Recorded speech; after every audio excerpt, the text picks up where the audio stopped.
Apakah perlu vaksinasi COVID-19? Mari kita bahas. Seperti yang kita tahu, dunia telah digemparkan dengan adanya virus baru yang tingkat penyebarannya sangat cepat, terutama di Indonesia. Ayo kita kenali si kecil yang berbahaya ini. Apa itu COVID-19? COVID-19 atau Coronavirus Disease 2019 adalah penyakit yang disebabkan oleh jenis coronavirus baru, yaitu SARS-CoV-2, yang dilaporkan pertama kali di kota Wuhan, Tiongkok pada tanggal 31 Desember 2019. Gejala jika terpapar.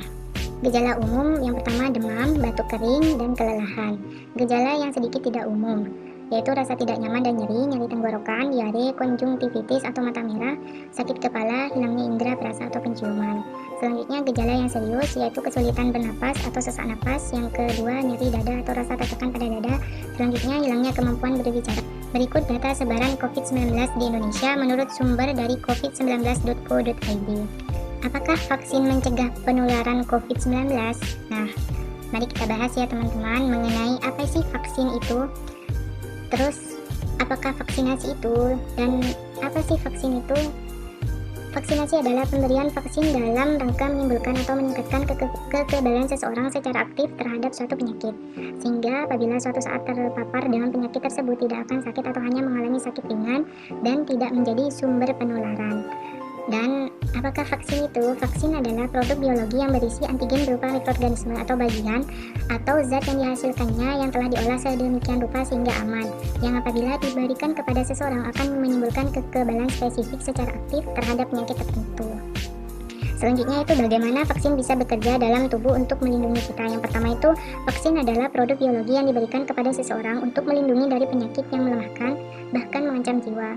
Yang kedua, vaksin akan merangsang pembentukan kekebalan terhadap penyakit tertentu pada tubuh seseorang.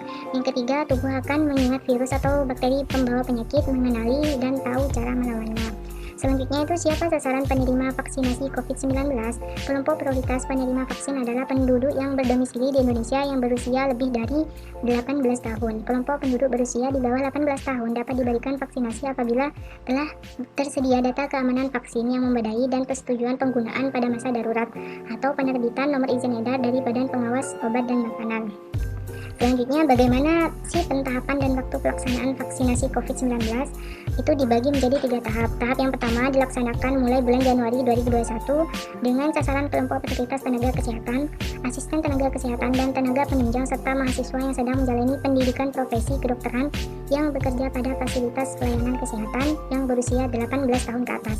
Tahap kedua dilaksanakan mulai Minggu ke-3 Februari 2021 dengan sasaran kelompok prioritas yang pertama kelompok usia lanjut, yaitu lebih dari 60 tahun. Yang kedua, petugas pelayanan publik, yaitu TNI, kepolisian, aparat hukum, dan petugas pelayanan publik lainnya. Tahap yang ketiga dengan sasaran kelompok prioritas masyarakat rentan dari aspek geospasial, sosial, dan ekonomi yang berusia 18 tahun ke atas dan masyarakat lainnya selain kelompok prioritas yang dilakukan vaksinasi pada tahap 1 dan tahap 2 dilaksanakan mulai bulan Juli 2021. Pentahapan dan penetapan kelompok prioritas penerima vaksin dilakukan dengan memperhatikan roadmap WHO Strategic Advisory Group Experts on Immunization atau SAGE serta kajian rekomendasi dari Komite Penasihat Ahli Imunisasi Nasional atau Indonesia Technical Advisory Group. Nah, vaksinasi yang digencarkan oleh pemerintah Indonesia sudah baik dilakukan dengan banyaknya warga negara Indonesia yang mau melakukan vaksin. Untuk masyarakat yang belum melakukan vaksin diharapkan tidak termakan hoaks yang banyak tersebar di media sosial. Jadilah smart people yang menyaring dulu informasi yang ada. Selanjutnya, untuk pencegahan virus COVID-19 ini, yang pertama itu dapat mencuci tangan dengan sabun, yang kedua memakai hand sanitizer, yang ketiga memakai masker, yang keempat hindari kerumunan, yang kelima berjabat tangan, yang ketujuh menjaga jarak, yang kedelapan yaitu di rumah saja. Sekian dari saya, semoga informasi yang saya paparkan dapat bermanfaat bagi rekan-rekan sekalian.